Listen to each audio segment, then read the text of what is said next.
Bluff City Media presents The Anthony Sain Show with your host, Anthony Sain. Now, let's get to the show.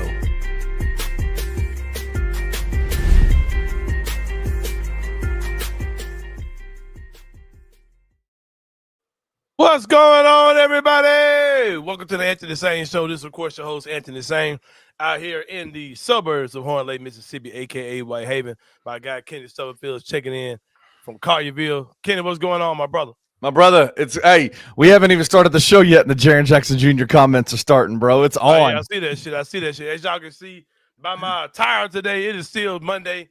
It is a bright Monday afternoon here in Memphis, Tennessee. Anything that happened over the weekend is, we're going to talk about it again. I know that you guys held it down for me in my absence, but don't think that Shedeur Sanders had his first start as NFL quarterback and won in pro Cleveland Browns history. And we weren't going to talk about it. So that's coming later on today, of course. And, of course, we're going to talk about the whole thing with Ja and Klay Thompson. Bum ass. Is he a bum? He's a bum? Oh, facts. Don't get it twisted. Of course he is. I said, Bubba get married and start using PTO. That's how I be sometimes. Hey, man deserves some PTO, man. What you talking about? That's how I be sometimes. I told that man I told him a long time ago, man, you should be taking more PTO, man. What are you doing? Hey, when you got a thriving show, man, that you're trying to get up to speed, a daily show, you're trying to get sponsors, you're trying to do your thing, you can't take no days off, man. So we got a little, me and Judah took a little weekend getaway, man. Took a couple of days up out of here, man. Went down to Hot Springs. Hot Springs is a place I've always loved to go to, man. I don't know if y'all ever got down there before. Get down there, get in that goddamn water and do your thing. Get you some water, bring it home. I used to go to school about 30 minutes away from Hot Springs, and so we used to always head that way. Mm-hmm. And that place is just like it's fire, but I will say this, like there's a lot of I think mafia members there. Like there's a lot of like yeah. I was talking to Julia about that because they got like a mafia museum. I was like, was this like a summer vacation spot or what, man? Like this shit was crazy, bro. There's a pizza place, and I need to be quiet so I don't be too loud. But there's a pizza place there that I guarantee you the dude who runs it is a mafia guy, and the women that he has with that place, bro. I'm like, this is Hot Springs, bro. What are we talking about? It's crazy. Man, it's crazy stuff, man. It's a different type of city, man, for sure.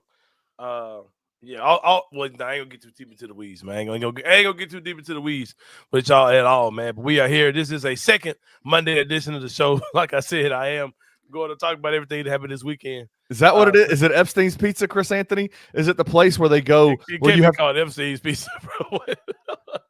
Is it Epstein's where you have to they only make like 30-something pizzas a night, and you have to order your dough or something like that. Order your pie before you go. That sounds great. It's awesome. But yeah, man. We in this joint, man. Glad to be back. First thing first, your Memphis Grizzlies took on the Denver Nuggets yesterday. And of course, Anthony Sain Show is brought to you by the good people at FanDuel, powered by FanDuel. Let's go. If you lost some money over the weekend, betting the under betting the points for the Grizzlies. Blame them, not us. Yeah, sorry about that as well. Grizzlies lost to the Nuggets. Jokic was doing Jokic stuff. Jamal Murray was doing Jamal Murray stuff. I saw Cam Johnson's numbers over the weekend and not realize he was not doing good for them like that. Yeah, really surprised me. If anybody's a plug and play guy, I definitely would have had him. Would say it's him. So kind of surprised to see that he's off to the start that he's off to so far with them. But Denver did get on our ass yesterday. Zach Edey, who was never hurt at all in college, right? Gets a head injury the other night. I'm assuming that's a blow to the head, a concussion, something like that. Those type of things. If it's that, I'm gonna get into my Rusty Witten for a minute. Of course his usage is down. Like he was taking every shot with Brooklyn, but I'm responding to Rusty's comment.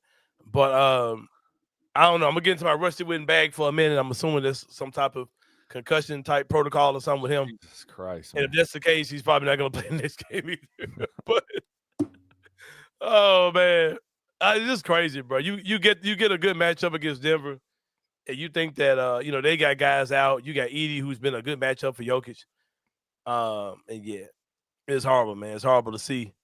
that for sure, especially as good as Edie has been, so far this season. But enough of that, man. The Grizzlies off to the Nuggets.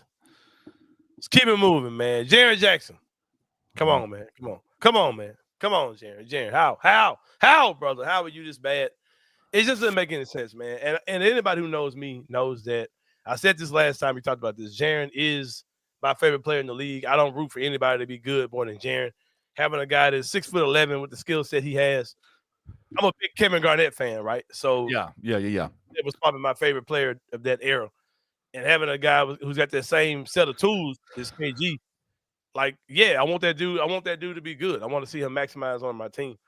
But with that being said, man, I saw the excuses today, and I was like, nah.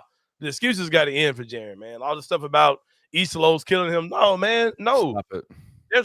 There's nothing unique about this offense that makes it where good can't be good in this offense. Like, that's a really bad narrative, bro. That's a really bad narrative. Like the whole, he doesn't do well in this offense, and they're not finding ways for him to score. No, man, he's got the ball in his hands, and he's doing weirdo shit, man. This offense is based on a lot of screening, and they're actually setting screens for Jaren, and he's just like, if I saw him out there looking like he's trying to score, looking like he's trying to score 40, looking like he's trying to go off on dudes, looking like he's trying to get into the paint, looking like he's trying to get to the rim, I would say all those things. But Jaren is deferring to everything, and he looks horrible, bro. He looks absolutely horrible, and there's nothing I can say to defend him. I think anybody who is defending him kind of at this point is being disingenuous, bro, because we're kind of ran out of excuses for Jaren at this point, especially when Edie went down. That's when you would expect to see Jaren, go off or whatever. But, man, like, no. What does it say? They're running regular horn sets like every team runs from 5th grade to the NBA. Exactly, man. There's nothing about this offense that Jaren can't get going. Like, that's just nonsense. Like, I'm not going to act like Edie's been some great coach this year at all, but there's nothing about his system where Jaren can't find his thing. Jaren is a guy who's able to score off the dribble, so there's no reason why Jaren can't get going. If Santi Aldama can look good in this system, Jaren can too. Like, there's nothing about Jaren's game where he shouldn't look good in this system, man. I'm just not buying it. Yeah, exactly. What my guy Savage said, Jock Landale getting the most shots and being aggressive is insane. He was hooping. Like exactly. There's no reason why Jaren's not looking good in this system. Like, it's totally on him, man. And like I said, like we talk about this season all the time, Kenny, I don't get frustrated day to day about this season. Like, when I saw the amount of guys that were missing and the pure nonsense that was going on between John and Coach Isolo and all that stuff, I knew what this season was going to be at that point. Whatever my expectations were for the season, they ended very soon, right? But with that being said, all I'm thinking about is what's the future going to look like, right? When Cedric Carrot is in year 3, right? Edie's in year 4, and Wells is in year 4, and you've got guys who should be ready to make some playoff noise. Who are going to be the guys on this team who are ready for that? Who are the guys who are not? Man, the stuff with Jaren, man, is just pure frustrating. And, like, it's a big question. Shout out to my guy Malik, but it's an uncomfortable conversation need to be had about Jaren Jackson Jr., man. Like, if Jaren's going to be a part of whatever this team's going to be in the future, he can't be this, man. He can't be that bad, bro. And, like, I talk about this as well. Like, we talk about the grit and grind Grizzlies, right? The team that the grit and grind Grizzlies, right? With Mike Conley, Tony Allen, Marcus All, Zebo, right? If we talk about how that team was a band and how all those parts equal the whole, like, it's individual players, those guys weren't great, but that collective unit of guys really made some magical things happen in Memphis for a nice run, right? But that's cool. But these guys individually should be able to do more. It shouldn't be the case for a guy like Jaren. You know what I mean? Jaren is a guy who has enough skill to be a guy where if Ja's down, you feel the difference, but you just shouldn't be a turd on the court, man. Like, you shouldn't be minus 30, but everybody else has pretty much good efficiency, like, numbers, or showing that they're having a good game. Like, you shouldn't be that bad, bro. You know what I mean? Like, it's tough, man. And like my guy Chris says, it's the difference between struggling and just not trying. His effort is shit. It looks like Jaren is not even trying to hoop. It looks like he's not even giving effort. Like, that to me though is the difference between what you see in, like, some of these other guys who are when you hear guys that are talking about shooting the ball and they miss a lot of shots. the things that are said about them are they'll just keep shooting because they know they trust in their routine, they trust in the process, they trust their shot, so they're just going to keep shooting until it's over with, until the slump is over with. There's a difference between struggling and not trying, but I think those two things are correlated with Jaren. He's struggling, and his mentality is not to push through and fight through it. It's to back down, right? And that does not help the Grizzlies at all. And I cut on the game yesterday. So as soon as we got it from the road, I went to pick Gabe up for school. Yeah, Gabe went to school yesterday, but what? His school went to school today and yesterday. He didn't go today though.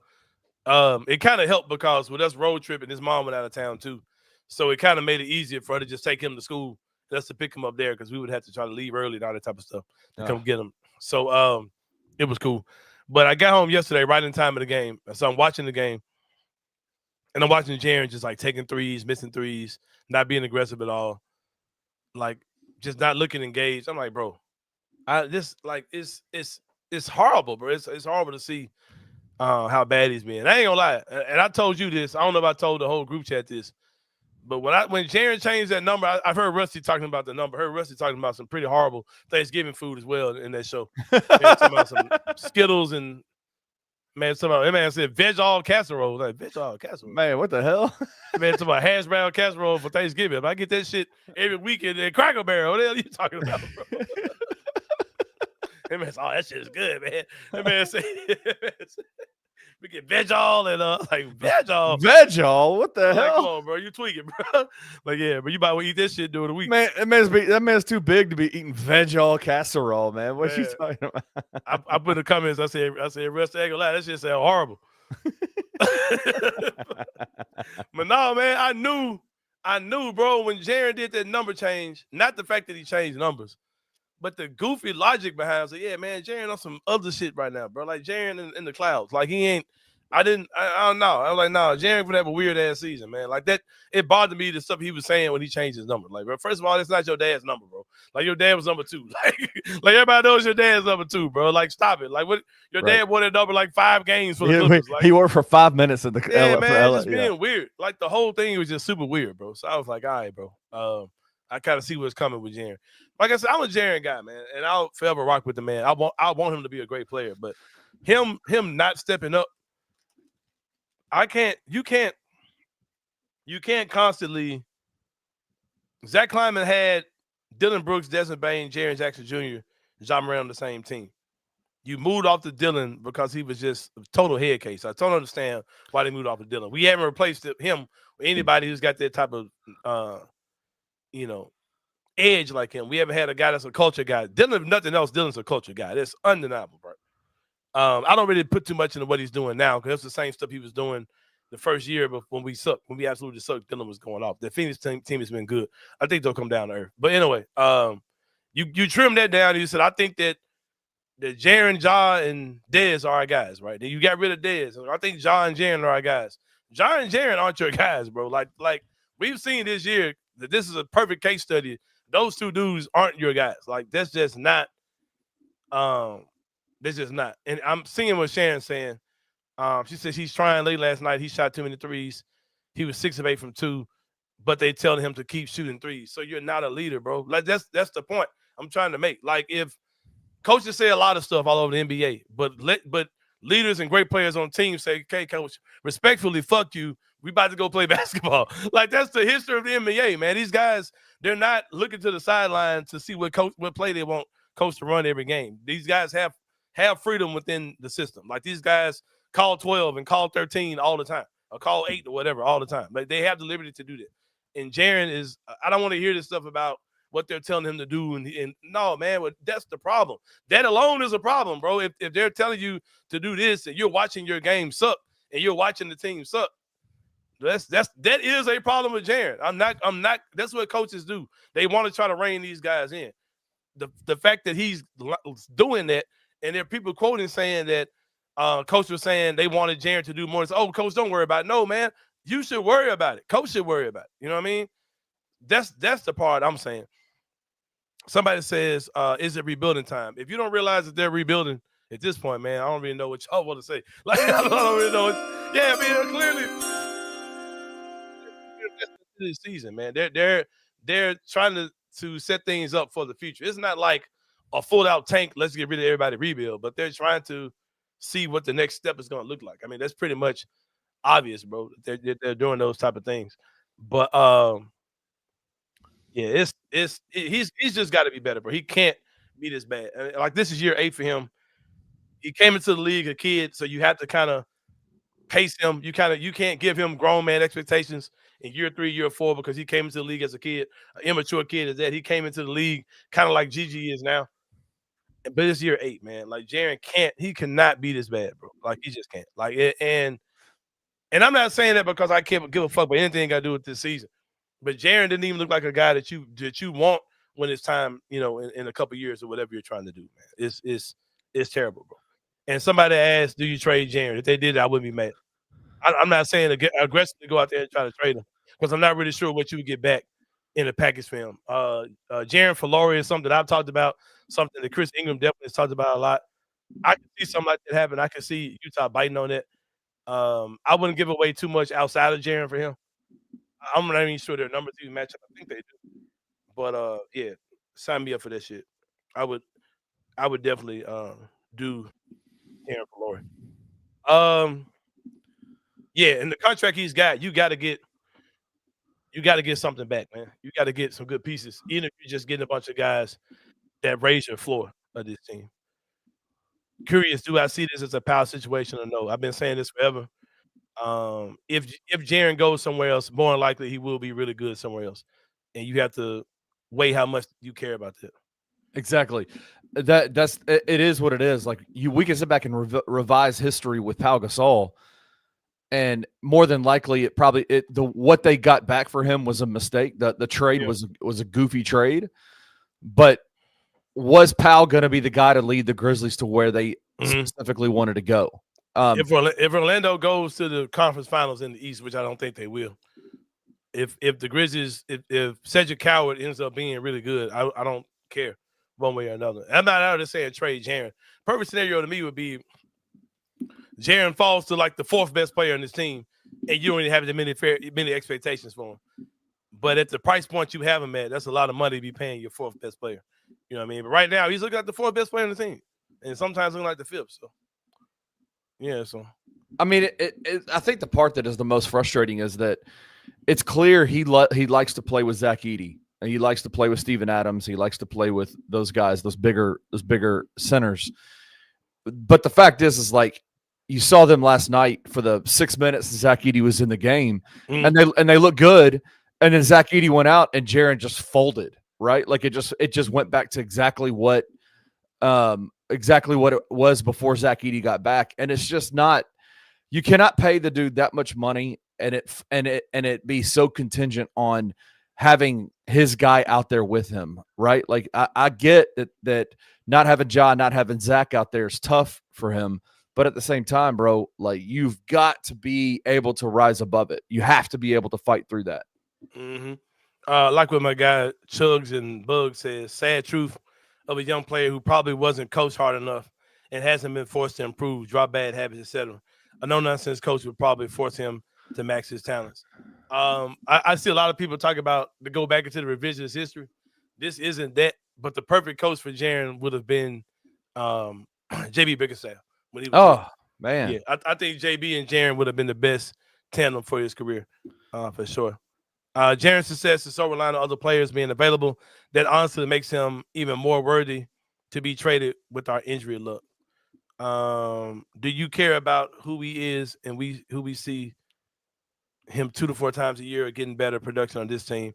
That's the question. Yeah, it matters whether that matters to you or not. But like if he goes to another team, man, more than likely he'll be really good wherever he goes. Because that team who goes to get him, they probably got a strategy of how they would use him. That's probably better than anything he's probably ever seen.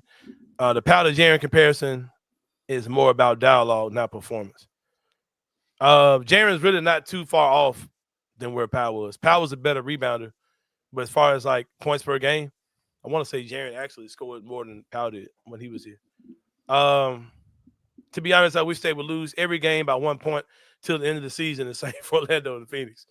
Hey, I'm with you, brother. Like I don't be playing that. We don't play that sounder over here all the time for nothing, man. Like I don't really have too much invested in this season at all.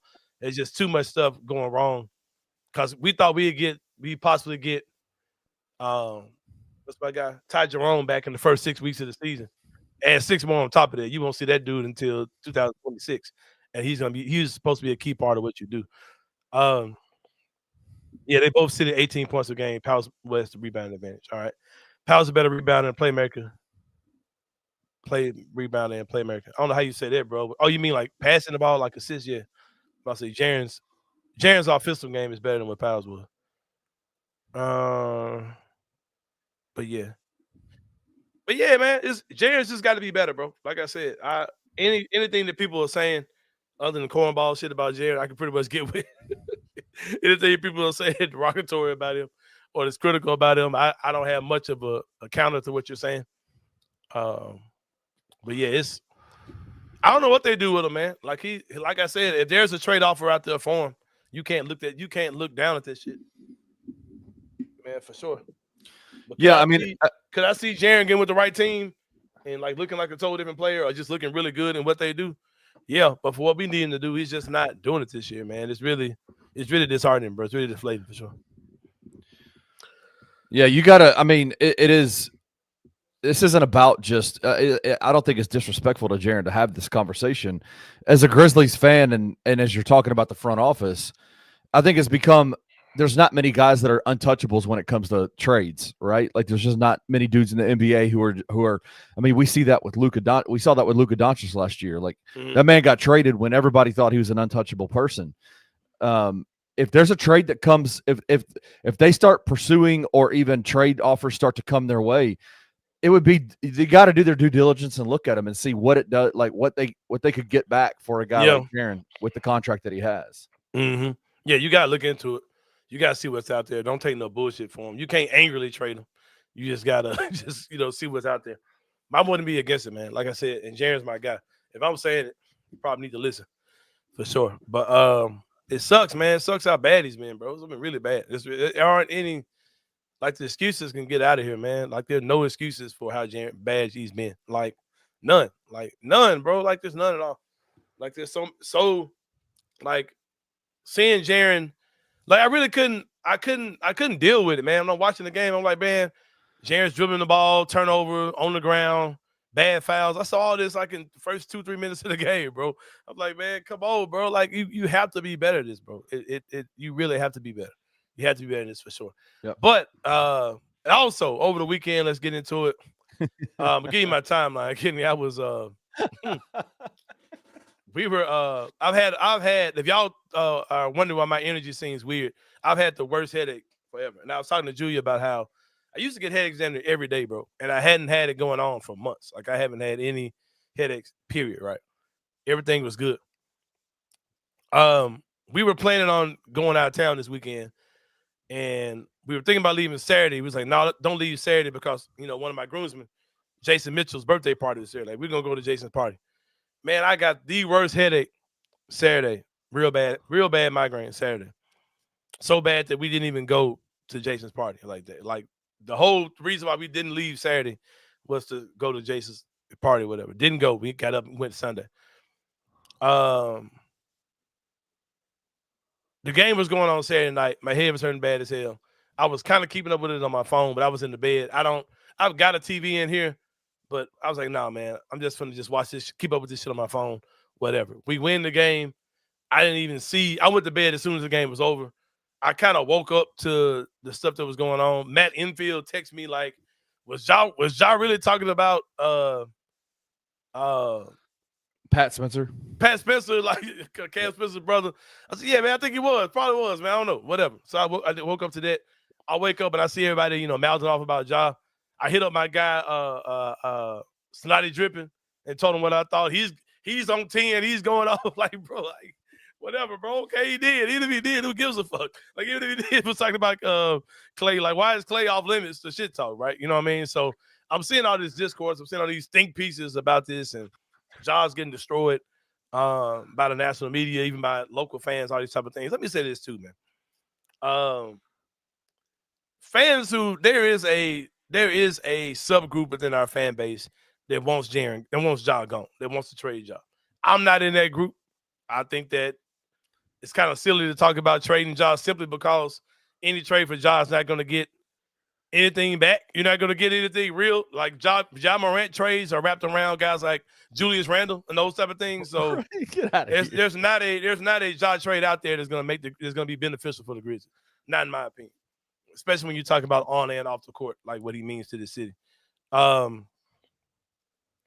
So, but with that being said, there is a subgroup of fans who really are down to get Ja out of here. So they're going to take the side of whatever narrative points towards get Ja out of here. Right? Oh my God! I'd advise you just not pay attention to those people if you don't agree with them. There's a mute button and a block button on Twitter, and they work well. They work very well, bro. Like when you hit those buttons, it works. Like you either won't see those people at all, or you won't see them unless you're really, looking for them. But here's my quick thoughts on it. There are absolutely no rules to shit talking. First of all the people who act like there's ethics and you can't be playing, bro. The best shit talking is when you are the dude who ain't playing, you sitting on the bench and you talking to a dude who playing and it's pissing him off, and it's getting under his skin. Like that's high level shit talking to me, bro. That's the way Ja is. Ja is never giving a fuck. And I'll just kind of say these things too. Some stuff I'm not really hearing too many people say. I saw somebody talk about the fraternity of the NBA, right? How you would think that a guy like Ja would respect the fraternity of the NBA more, and Klay's a vet and a legend in the league, to be that disrespectful, putting his finger in his face. If I'm Ja Morant, I'm going to ask the question, where's the fraternity of the league been when I've been through some of my darkest moments? Not just moments where I messed up in, but moments where there was a lot of benefit of the doubt that could have been benefited, right? You know what I mean? Those things just didn't happen from guys in the league. Ja has always felt like it's been him against the world, bro, when it comes down to certain things. But it's a really silly conversation. There's nothing about Klay Thompson that makes him exempt to shit talking, especially when he has been the most unprofessional, grumpy ass old man the last 3 years, including his last year in Golden State. He clearly feels a way that Golden State moved on without him, and he's been bitter about it this entire time, which is understandable. That's human nature. But to act like he hasn't been impossible to deal with over the last few years. These two dudes have been beefing for the last 6 years, if I'm not mistaken. But the fact that we act like he's above criticism and we're above getting shit talked is crazy. But I think but I'm gonna say this: the stuff Klay Thompson was saying, I ain't mad at the stuff he was saying, even though he sounded like a bitch, even being he right. He sounded like a bitch. Bitch, even though he was right, he sounded like a bitch because he was really being petty and was just throwing those things out there just to take a shot at how Ja is injured. You know what I mean? So, and of course the suspension stuff, but whatever. But I will say this: people like Gilbert Arenas aren't wrong for what they're saying either. Ja has to understand that, bro, everything you do, they're going to throw fire. They're going to throw gas on it because, you know what I mean, it's just him. You know what I mean? And they're going to do these type of things. But I hope Ja takes the good and the bad. Like I said on Twitter yesterday, don't spit out the bones, man. Take the bones too and just use this as motivation to get out there, to lock in and stay focused. Because everything Klay Thompson was saying wasn't bullshit. A lot of stuff he was saying was true. Ja has to be more accountable. It bothered me really bad. It bothered me really badly to see how Ja handled being up 13 against the Lakers and how he came out in that third quarter. That bothers me, bro. That's immaturity. Those are the type of things where you get through that game, like I said, and you pull coach to the side at the end of that plane and you say whatever you got to say to him. But letting people know house business is a mess. You know what I mean? And a lot of things that he's dealing with this season are totally birthed for those type of things. But I don't give a fuck about Klay Thompson. There are no rules to shit talking, bro. You don't have to. Nobody and all these vets like Eddie Johnson talking about I would have got up on the Dr. J. Man, shut up, man. All y'all talk shit back in the day. My guy, I can't think of his name on Twitter. I think it's my guy, Dr. Grizz, who said he said, man, Gary Payton was one of the most shit talking dudes of the league. He didn't win shit until the end of his career in Miami. Y'all telling me he couldn't? He wasn't supposed to be talking shit the whole time. These dudes are full of shit, man. I just don't understand these unwritten rules that people talk about. They're still talking about. Golden State announcers are still talking about breaking the code from it's like, bro, what are we talking about here, man? Like, How you talk about breaking the code when Draymond Green plays for you, bro? It's unbelievable, man. Yep. The level of hypocrisy, and especially coming from Klay Thompson, who literally, like, yeah, it's the lamest shit in the world what he does, how he talks, how he moves, how he moved out of Golden State. Like, he wanted to be the guy, and he blew that thing up, and he left because they moved on. They decided they didn't want to pay him what he thought he was worth. And yeah, I don't think he wanted to be the guy, but he felt like he was a part of. He felt like he had died a warrior. You know what I mean? He thought he'd always be there, and for them not to value him anymore and move on, like he felt the way about it. But I get that. But yeah, man, But Ja does have to understand that, and we have to understand as fans, everything Ja's gonna do, everything Ja does, people are gonna act like it's the craziest thing in the world. Like, it is crazy. But here's another thing too, y'all have to remember. Another thing y'all have to remember too is that people do get excited about underdog stories and seeing people rise from nothing to something. But people love to see a story of failure too, man. They love to see a fall from grace. They want this man to be Ben Simmons. They want him to be Stephon Marbury so bad. You know what I mean? As far as the NBA goes, I'm not saying those guys, because Stephon Marbury went on to make way more money, be way more successful, globally successful outside of the NBA than he was in the league. But it's people who cheer for those type of things, man. But he's got to understand that too, and just keep doing what he has to do. But man, get healthy, get back on the court, man, and do your thing. Get back to being the guy we all know that you could be. But Kenny, someone who has not fallen off for the past 20 years are our good friends at Grade A Pest Control, man. Not 20 years, Jesus. Yeah, 20 years. He's been doing this thing for 20 years, there you man. Go. Hadn't been full-time that long, but he has been in the pest control business for 20 years. My guy, Reggie Alexander. Y'all seen the commercial, man. Y'all know when Reggie comes, the pests get to fleeing, man. If you got a pest control problem, let Grade A solve it for you, man.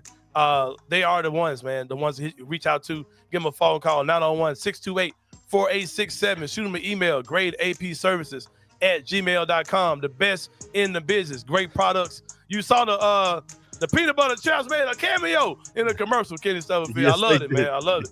I got one right now with all kind of shit accumulated on that bitch. Julia be getting mad because I don't throw them away as soon as some die. I let them accumulate. Accumulate. Shit, you let them accumulate, huh? Yeah. They got slow death on my shit, man. But reach out to him, man. He probably, no matter where you're watching this show from, he probably serves that area.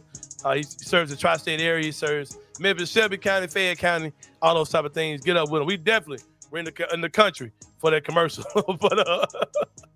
but reach out to him, man. Go ahead. Tracy saw the video and she was like, "My God, that's a beautiful house." I was like, "Yep, man, that house was the shit. That house was crazy." That house was the shit, man. Did they go to definitely the shit? Would they go to Australia? Would Reggie? If Wayno sets up something, man, Reggie will probably definitely get him out there. Get out there. He got to, yeah, for sure. Yeah, for sure. But yeah, man, it was good shooting that commercial with Reggie, man. Good to see that joint made his debut on yesterday, man. I hope more people understand that when you sign up with the Anthony Sain Show, we're not just up here, running commercials for you, doing live reads. We're partnering with you, man. We're making these commercials for you. You won't get that on a radio station, man. You're going to get stock radio, whatever, and they play it and whatever. You're not going to get. Reggie's like family to us, man. You know what I mean? Yep. Like this, it's a hands-on thing where we're interactive. We've been texting and talking all weekend just to make this exactly how he wants it. Reggie's a small business, did not have a commercial before he got with us, came on board with us, and now we got something he could use even after his relationship with us is over. That commercial will go on forever, man. So yeah, just keep those type of things in mind. I'm about to take a break. Kenny, when we come back, it's gonna be more than Anthony Sain Show. We'll see y'all in a minute.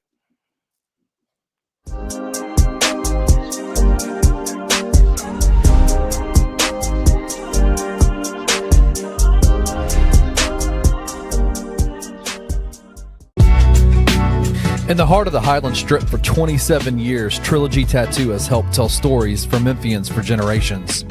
Located at 530 South Highland, Richie and his team are waiting to help you tell yours.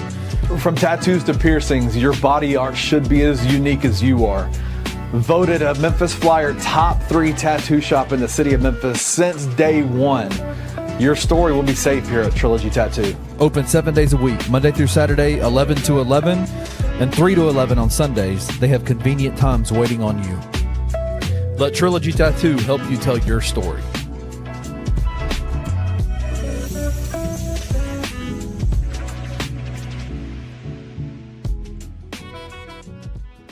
I was on the stream earlier about like a minute left in the game. Me and Kenny were on, and I'm telling him, dude, Doug missed the free throw. Missed the free throw. Wake Forest does not have a timeout, Doug. They don't have a timeout. There's 1.5 seconds left. Even if you're up by 1, all they're going to do is fire up a 3 anyway. Miss the free throw. Don't let them run a set play for any reason. We know that craziness happens in sports. Not just basketball, not football, in sports. Absolutely crazy things happen. So what was the best way to eliminate the craziness from happening? Miss the damn free throw. Penny, you're a freaking point guard. What are you doing? Did you tell him to miss it? Like, are you telling him probably not. Miss it? Miss it? Probably not. Memphis lost this game, straight up. They were in total control, as you said, Roman. And Memphis just lost this game, and it's incredibly frustrating. Tune in to Tigers Live with Francis Carlotta, live after every Memphis Tiger basketball game on the Bluff City Media YouTube channel.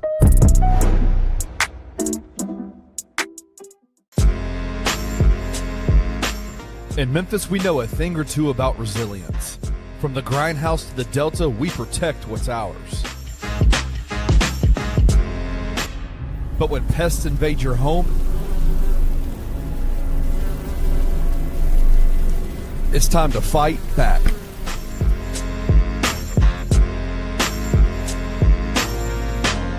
Grade A Pest knows how to handle what crawls, flies, and bites. With local experience and guaranteed results. I'm Reggie with Grade A Pest Control. We service the Memphis metro area. That also includes DeSoto and Fayette County as well. Grade A Pest has the entire Mid-South covered. So if bugs and pests put you to the test, let Grade A solve your problem.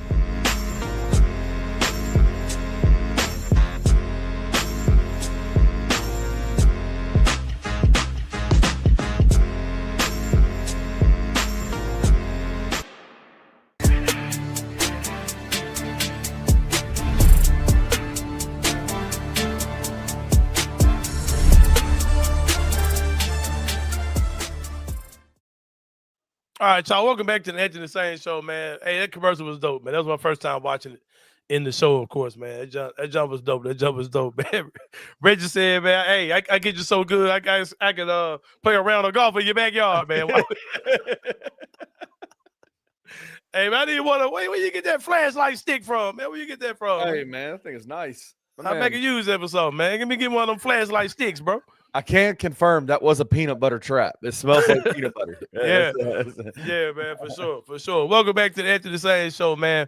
Like I said, Reggie definitely is the man when it comes down to pest control, man. But if you need a tattoo or a piercing, get yourself filled, you definitely need to reach out to our good friends at Trilogy Tattoos. Visit the website, TrilogyTattoosMemphis.com. You can book an appointment there. You can pull up on them. They're gonna show you some love when you pull in, man. Really inviting area. I had in my mind what a tattoo shop would look like when I walked in, Kenny. Right. I've never gotten one done.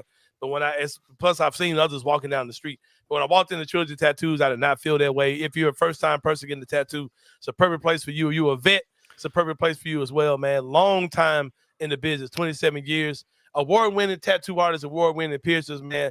Let them get you squared away. Every tattoo in your body has a story behind it. It means something. There's something behind every tattoo you have. You want somebody who knows what they're doing, telling your story for you, man. So get with the good people at Trilogy Tattoos for sure, man. Like I said, one area location, man. It's out there on the Highland Strip. Ain't going nowhere. Richie Jarvis is a lifelong Memphian, loves the city, loves the people. Get out there with him, man. Let him and the good people at Trilogy Tattoos tell your stories. Visit them, TrilogyTattoosMemphis.com. All right, Ken, it's time for the three-pointer. We're talking about three things going on in the world of sports. Let's get to it. God damn it. You ready? Let's get to it. I'm trying to tell y'all motherfucking ass, bro. Hey, what are you wearing again? I don't see what you're wearing. What the fuck I got on, man? What you got? Tell y'all motherfucking ass, bro. Trying to tell y'all motherfuckers, bro. Free my guy, man. They bullshit that man. Yeah, they bullshit him in the draft. This fucking collusion. I ain't never used the word collusion as much in my motherfucking life. You motherfuckers colluded against my guy, 4th-string quarterback. I told y'all, Kenny, I said, I don't care what string he gonna work his way up to the motherfucking top. God's playing, Kenny. God's playing. Hey, Dylan Gabriel, I hate to see you get hurt, my guy. I hope you get back soon, man. But sometimes God, man, hey, come on, God, we'll get all that shit out of the way, bro. Yeah. Shedeur Sanders, starting quarterback of Cleveland Browns. I told y'all motherfuckers, bro. They named him the quarterback. They named him the starter quarterback. Perfect timing, right? bro. Perfect timing, my guy. Told y'all motherfuckers, bro. Told y'all motherfucking ass. Perfect timing, bitch, my guy. Told y'all motherfucking ass, bro, what it was gonna be, man. Oh, but first quarterback to win this, and it started in fucking 19 years. Come on, man. Quit playing with me, bro. Man, but you gotta be humble though, Sain. You gotta be humble these motherfucking nuts. Motherfucker, what are you gonna be humble for? But it's not me, it's we, Anthony. Man, y'all get the fuck out of here, man. Y'all ain't telling goddamn Jackson Dart garbage ass to be no motherfucker, man. Bro, if it's a white guy put a video out, man. If you don't think this shit is racially based, you lost your mind, bro. White people at the end of the day hate to see a black man be confident, brash, and really good at the same time. They hate that shit. I ain't gonna name no names, but you see that same. I'm gonna name my name. You see the same shit going on in Memphis media, all this shit, bro. The shit I do, it's a problem. But motherfuckers be doing the same shit I do and worse, and they take care of these motherfuckers. Y'all, bro, kiss my ass, bro. Hey, they hate seeing a black man do anything, bro. If you think this shit ain't about race, you crazy. Anyway, bro, I hate to see a brother come in that don't need this shit, who got a Gatorade deal and a Nike deal already. Jersey is selling out the motherfucking wham already. Before he played a snap, he was doing that shit already, bro. If the NFL had some sense, they'd get behind that dude and make him one of the faces of the motherfucking league. Get some money off his motherfucking ass. But they fucking evil, they pettiness, and they fucking racist ass energy get in the way of fucking greatness, bro. Be legendary, my guy. I love this shit, bro. Love this shit. Shout out. Love that shit. Hell yeah, I keep this shit, bro. Hell yeah, shit. I've been on this same store brand bottle this shit for about 10 years. I ain't gonna hold you. Yeah. That stuff is fire. Man, y'all making me go off, bro. Y'all making me go off in this motherfucker, bro. I told y'all motherfucking ass, bro. Just the fact that man went from 5th round pick, 4th string to starting quarterback, he already made it, bro. Give a fuck what y'all talking about. Talk your ass off. Y'all didn't do this shit. And, bro, these fucking, man, bro, I be want to really go off, bro. Y'all think I be going off. I don't really just go off like I really be want to go off on this shit, bro. Tom Brady, man. Let him lose a game, though, and see what happens, though. That's it's gonna be the same energy. It don't matter. It don't matter, bro. He gonna show y'all motherfucking ass. Let's go through history, you motherfuckers. Hold on. Tom Brady, man. 6th round pick, Kenny Stubblefield. Right. And once he got out there, when nobody talking about what his pick was, not in no negative way, they just talking about because he was a 6th round pick. Look at him now. That's all you heard, bro. Brock Purdy, last pick in the motherfucking draft, bro, in the 7th round. When he was winning with San Francisco, when nobody talking about what draft pick he was. They was just like, it was, but not in no bad way. It was like, look at San Francisco. Look what they doing. Kurt Warner wasn't even drafted, bro. Shout out to my guy, man. He might show y'all ass, bro. Y'all can try to dissect him all y'all want to, man. I mean, it is crazy, the level of response that he's gotten, even as the 3rd string quarterback, and the fact that he's been able to fight through it all this year on a losing team, and come out and play the way that he did. That should tell you everything you need to know about Shedeur Sanders, man. That guy, man, a real one, bro. He's strong. He's mentally one of the strongest guys. Motherfucker, bro. I love it. That man could have folded up. He ain't really saying nothing bad about none of this shit. Knowing they been bullshitting that man, bro. Yeah. Knowing they ain't getting that man a real chance, bro. And the shit that Kevin Stefanski has done to try to justify Dylan Gabriel, man, a bum. Told y'all ass that shit in the motherfucking summer, bro. Hey, man, my guy, man. Hey, salute, man. Salute, my boy. We pulling for you.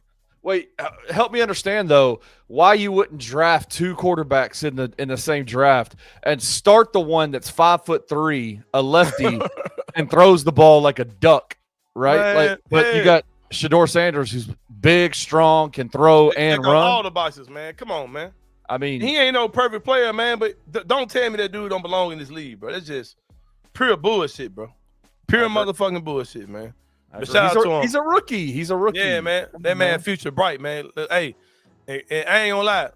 If Cleveland ain't the spot for him, I hope he go where he's supposed to be, man. Number 2, Kenny Stubblefield. Let's get to it, man. Hey, I got a question for y'all, man. What happens if the Tiger season ends poorly? Everybody talking about, I'm looking on social media, I'm seeing people want to say get rid of Penny. Penny got some injuries going on in this joint. Not looking like the season it could be.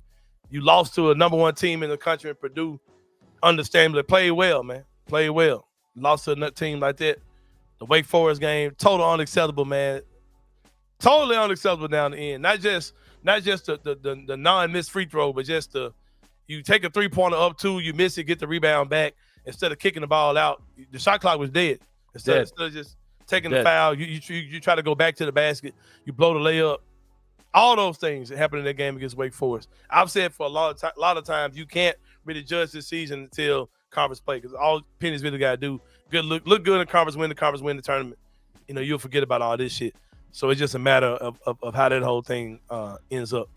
But I want to know what does a bad season look like for the Tigers in your opinion? That's the question. And if it does end bad, what would you like the next step to be? Is it chalk it up to what it is, run it back? Do you start looking at what you do with Penny, or what? What does that look like for anybody? That's what I want. I'm gonna move on. Put that in the comments. I just throw it in the comments. Throw it in the comment section. I want to know what defines season ends poorly for us. And maybe we'll talk about it later. But what does a poor season for the Tigers look like? All that. Throw that in the comments. We're gonna keep it moving on, man. But before we do that, we got some FanDuel money for y'all, man. The Tigers are still favored to win the American. Hey, brother. Hey, goddamn South Florida got the fucking Russian got Zangief to be their fucking coach. Tell me this don't look like a Bond villain, bro. Like, what are we talking about? Yeah, man. So this is the guy, Brian Hodson. He used to coach at Arkansas State last year. Arkansas State came in and beat the Tigers. This man was in my DMs for like 2 months after that game, just wanting to talk about basketball. And I'm like, hey, you Russian Bond villain, leave me alone, bro. What was he saying though? Just talking about basketball, just talking about the Tigers, talking about Arkansas State. I think he wanted Bluff City Media to cover Arkansas State more, is what basically it came out as. And I'm like, he should have bring his ass on the show. That's what I said. Fucking villainous looking motherfucker. Look at that. That man looks like a Bond villain, bro. Yeah. Like he's twice as wide as Penny. Thought it was Zangief from Street Fighter. That's what I said. Good boy. No, he didn't say that. What did Zangief say on Street Fighter? I don't know. Anyway, bro. But yeah, get that money, man. We got that for y'all. Number 3. Let's talk about it, man. My boy. It's Kon Knueppel going to fuck off, averaging like 20-some points a game, damn near 30 out of his last 4 or 5, shooting the hell out the goddamn ball, hooping, bro. He's who y'all thought Cooper Flag was gonna be. Goddamn it, that man cold, bro. That man cold for real. He's cold. That man shooting the hell out the goddamn ball. I was telling the dude yesterday that I could see Carway winning Rookie of the Year. I said now that he's starting, I started actually looking at Kon's numbers. Like, nah, people on another planet. No, I don't know if he's gonna keep that up, but he's looking really good. Charlotte got one of that dude, man, for real. They got one of them, man, for sure. Their whole rookie class is good this year, but Kon is he's the main focal point of it, and he's nice. I know Chip Williams Jr. in the draft process talked about Kon Knueppel for the Grizzlies. He had him super high. It had him super high. There's no way the Grizzlies were going to get to him, but my God, like he's one of those elite shooters, man. The Grizzlies have been missing an elite shooter. They don't have an elite shooter, so yeah. And I guarantee you, man, if he was looking for a car. If he was in Memphis looking for a car, Kenny, he would definitely go to Carway, man, who's been doing this thing for a long time. Since 2018, they've been the best in the business. Got a notification today, man. They sold another car from y'all watching the show and going to mess off with them and going to spend your money with them. Trusting them. I trust them, so I want y'all to trust them as well, man. Get up with the good people at Carway. Carway the right way. It's their thing. That's what they go by. Finance is definitely available there. Bad credit, no problem. 6154 Summer Avenue, man. Or give them a phone call, 901-440-8251. Memphis is definitely the grind city. And the good people at Carway are grinding every day to get you inside of a quality vehicle, man. They definitely get you squared away out there. Been doing it for a long time. You can ask Scottie Pippen Jr. You can ask Zaire Williams. You can ask me because I got my last car from there as well. And I'm planning on getting my next one from them people as well. Ask for my guy, Michael Krug. Ask for my guy, Jason. They'll get you squared away. Like I said, they sold another car this weekend from somebody who watches the show or seen us on social media and went to get up with them, man. We appreciate y'all showing their love to the good people at Carway. Yep. Go get in some, man. Go check out the pink Jeep they got sitting up there, man. It's sitting on the lot. I drove past the other day and I saw that bad boy, man, for sure. But Kenny, that's all I got for today, man. We better get about this joint. Hope y'all get all the money that you're going to make on FanDuel. We got some Kon Knueppel Rookie of the Year. Yeah, we do have some Kon Knueppel. Hold on, man, here we go. Get your money, man. Get your money. He's at the top, man. He is at the top. Hey, I ain't gonna lie, they just gonna make Cooper Flame be rookie of the year. That dude is not having a good year, bro. You can talk your ass off. I ain't saying he gonna stay that way, but there's nothing about what we've seen so far that he's been the rookie of the year. VJ Eshcom coming down to earth, Derek Queen rising. Oh, man. Kind of leveling off, still been good. Yeah. It wasn't good last night. I ain't worried about Said. Said gonna be all right, man. Said gonna be all right. I'm a big fan of Derek Queen, to be honest with you. Have you seen him? Have you seen much of him at all? Oh, my God. The way he plays ball. I liked him in the draft. Yeah, for sure. Yeah, absolutely. Yeah, man. We're about to get about this joint, though, man. For Kenny Stubblefield, this is Anthony Sain. We'll see y'all tomorrow, man, and we out. Thank you for listening to the Anthony Sain Show. If you enjoyed this episode, leave a rating and a review wherever you download your podcasts. Also, like and subscribe to the Bluff City Media YouTube page. We'll see you back here next time.